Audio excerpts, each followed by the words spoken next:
যোৱা ২৪ তাৰিখে আমাৰ সন্মানীয় সভাপতি গৌৰৱ গগৈ ডাঙৰীয়াৰ নিৰ্দেশ মৰ্মে আমি আহিব লগা নগাঁও বাই ইলেকশ্যনৰ যিটো লোকসভা ইলেকশ্যন সেইটোৰ কাৰণে আমাৰ এপ্লিকেশ্যন দিয়াৰ যিটো প্ৰক্ৰিয়া অলপ আগতীয়াকৈ কৰিম বুলি প্ৰক্ৰিয়াটো আৰম্ভ কৰা হৈছে ২৪ তাৰিখৰ পৰা ২৮ তাৰিখৰ ভিতৰত।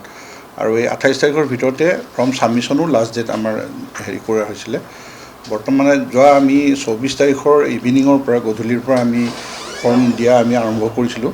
যোনে যোনে লৈ যাব ইয়াৰ পৰা কালেকশ্যন কৰিব আৰু নহ'লে তাৰ পৰা আমাৰ পৰাও ডাউনলোড কৰি পেলাই ফৰ্মটো এপ্লিকেশ্যনটো ফিল আপ কৰিব পাৰিব।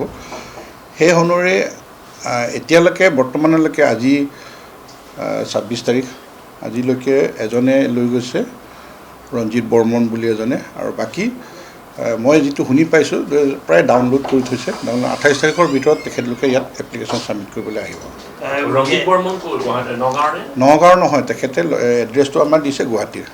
এইবাৰ যোৱাবাৰো আমাৰ এনেকুৱাকৈ ইলেকশ্যনত যিটো লোকসভাত হৈছিলে, এইবাৰো বাই ইলেকশ্যনত আমাৰ ১ লাখ টকা আমাৰ ইয়াৰ এপ্লিকেশ্যনৰ কাৰণে ফিজ ধাৰ্য কৰা হৈছে। সেইমতে যেতিয়া ফৰ্ম ছাবমিট কৰিব সেইমতে ১ লাখ টকাৰ এটা ড্ৰাফ্ট জমা দি পেলাই ফৰ্মটোৰ লগত আমি গ্ৰহণ কৰোঁ। ডেট এক্সটেনশ্যনৰ কথা এতিয়ালৈকে অহা নাই। প্ৰথমতে এতিয়ালৈকে যিমান খবৰ পাইছোঁ ২৮ তাৰিখে প্ৰায় সকলোৱে জমা দিব, যোনে যোনে এপ্লিকেশ্যন কৰিব সকলোৱে জমা দিব বুলি খবৰ পাইছোঁ আমি এতিয়ালৈকে। নন ৰিফাণ্ডেবল।